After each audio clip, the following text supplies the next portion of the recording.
قماش، ده إحساس داخلي وبداية لحياة جديدة مليانة سلام داخلي وثقة بالنفس. كلامنا كان في محله، وبدأت أحس إني خلاص مستعدة. رجعت البيت، صليت وقعدت أفكر مع نفسي، وأخيرا قررت أواجه المجتمع وألبس الحجاب. وأول واحدة قلت لها كانت ندى صاحبتي، فرحت بيا قوي، ونزلنا مع بعض واشتريت لي طرح حلوة قوي ولبس واسع. ولما روحت البيت كنت فرحانة بيهم قوي. وأول لما ماما شافتني بيهم قالت لي: إيه ده؟ أنت هتنزلي كده؟ قلت لها: كده إزاي يعني؟ قالت لي: بمنظرك ده خشي البسي حاجة حلوة وموضة كده، الهدوم في الدولاب كتير، مالك كده زي ما تكوني رايحة تشحتي. اتضايقت من كلامها وقلت لها: بصراحة أنا قررت أتحجب.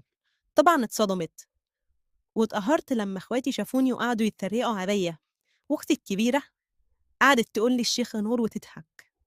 حسيت وقتها إني متضايقة قوي، بس قررت ما استسلمش لكلامهم وفضلت لابسة الحجاب.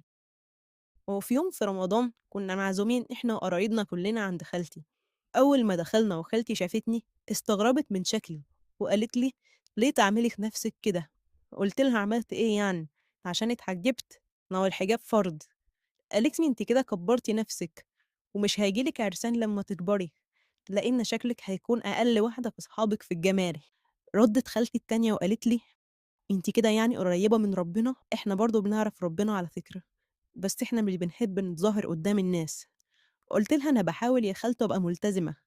ردت بنت خالتي وقالت: على فكرة الحجاب مش فرض، وانت اصلا معلوماتك عن الدين قليلة، بس انت بتحبي تتمنظري.